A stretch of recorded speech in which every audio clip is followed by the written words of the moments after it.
Hello friends! ఈరోజైతే నేను మీకు ఎంతో టేస్టీ అండ్ ఈజీగా చేసుకునే వంకాయ టొమాటో కర్రీ అయితే చూపించబోతున్నాను. దానికి మనం ఒక పావు కేజీ టొమాటోలు, పావు కేజీ వంకాయలు, ఒక ఆనియన్ అండ్ 4 మిర్చీస్ అయితే తీసుకొని మంచిగా కట్ చేసుకోవాలి. కట్ చేసుకున్న తర్వాత స్టవ్ ఆన్ చేసుకొని 3-4 టేబుల్ స్పూన్స్ ఆఫ్ ఆయిల్ అయితే వేసుకోవాలి.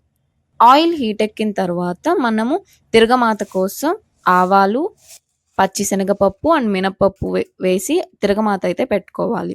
దాన్ని బాగా రెడ్ కలర్‌లో ఫ్రై అయ్యే వరకు అవి ఆవాలనేవి చట్పటమనాలి. అలా అన్న తర్వాత మనం ముందుగా కట్ చేసి పెట్టుకున్న ఆనియన్స్ అండ్ పచ్చిమిర్చి వేసుకొని పచ్చి వాసన పోయేలాగా ఆనియన్స్ మెత్తపడేలాగా తిప్పుకోవాలి. తిప్పిన తరువాత ఈలోపు మనము అల్లము, వెల్లుల్లి సేమ్ క్వాంటిటీలో తీసుకొని మిక్సీ పట్టుకోవాలి.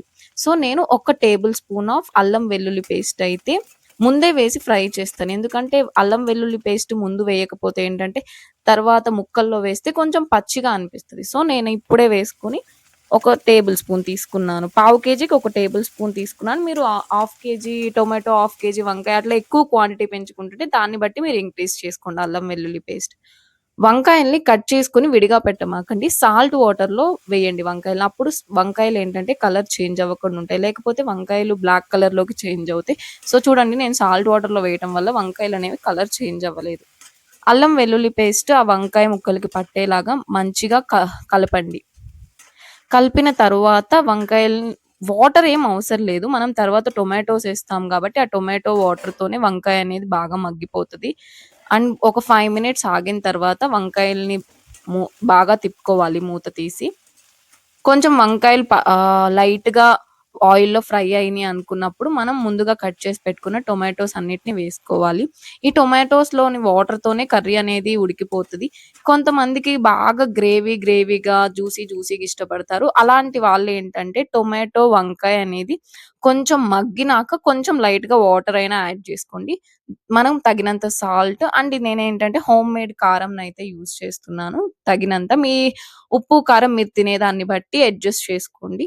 అండ్ కొంచెం పసుపు వేసుకొని బాగా కలుపుకోవాలి. ఉప్పు, కారం మొత్తం పసుపు టొమాటోకి, వంకాయకి పట్టేటట్టు బాగా కలుపుకున్న తరువాత కొంచెం సేపు మూత పెట్టేసేయాలి. ఆ టొమాటో వాటర్‌తోనే 2 టొమాటో అండ్ వంకాయ మగ్గిపోతాయి. చూడండి ఎట్లా వాటర్ అనేది ప్రొడ్యూస్ అయిందో కర్రీలో. సో, ఆ వాటర్‌తోనే కర్రీ అనేది ఉడుకుతది. నాకు మనమేసిన ఆయిల్, వాటర్‌తోనే నేనైతే కర్రీ చేసేసాను. చాలా అంటే చాలా టేస్టీగా వచ్చింది. మీరు కూడా వీడియో స్కిప్ చేయకుండా కర్రీని చూసి ట్రై చేయండి. అండ్ నేను హోమ్‌మేడ్ గరం మసాలా అయితే యూజ్ చేస్తున్నాను. గరం మసాలా ఏస్తే చాలా టేస్ట్ వస్తది. నేను హాఫ్ టేబుల్ స్పూన్ అయితే వేశాను గరం మసాలా. వేసి కొంచెం కలిపేసి ఒక 5 మినిట్స్ అలా మగ్గనివ్వాలి. బాగా కర్రీకి ఆ గరం మసాలా పట్టేటట్టు తిప్పుకోవాలి. తిప్పుకున్నాక ఒక 5 మినిట్స్ మగ్గనిచ్చి, మనము కొత్తిమీర అయితే వేసుకోవాలి కొంచెం. కొంతమంది కొత్తిమీర ఇష్టపడరు కదా! స్కిప్ చేసుకోండి. కొత్తిమీర వేసుకుంటే చాలా ఫ్లేవర్డ్‌గా బావుంటది. ఫైనల్‌గా మన కర్రీ అయితే రెడీ అయిపోయింది. నా లంచ్ బాక్స్‌లోకి పెట్టేసుకోవడమే ఇంకా. నా లంచ్ బాక్స్‌లోకి కర్రీ నేను తీసుకెళ్ళాను ఈరోజు. చాలా బావుందని చెప్పారు మా ఫ్రెండ్స్ అయితే. సో, మీరు కూడా ట్రై చేయండి. ఎట్లా ఉందో కామెంట్ చేయండి. Please subscribe to my YouTube channel. ఇలాంటివి ఎన్నెన్నో వీడియోస్ పెడతాను. ఇలాంటి కర్రీస్ బ్యాచిలర్స్ అయినా, హౌస్ వైఫ్స్ అయినా ఎవరైనా ట్రై చేయొచ్చు. ట్రై చేయండి. Please subscribe to my YouTube channel. Thanks for watching this video. Next ఏం కర్రీ ట్రై చేయాలో మీరు ఈ వీడియో కింద కామెంట్ చేయండి. Don't forget to subscribe my YouTube channel.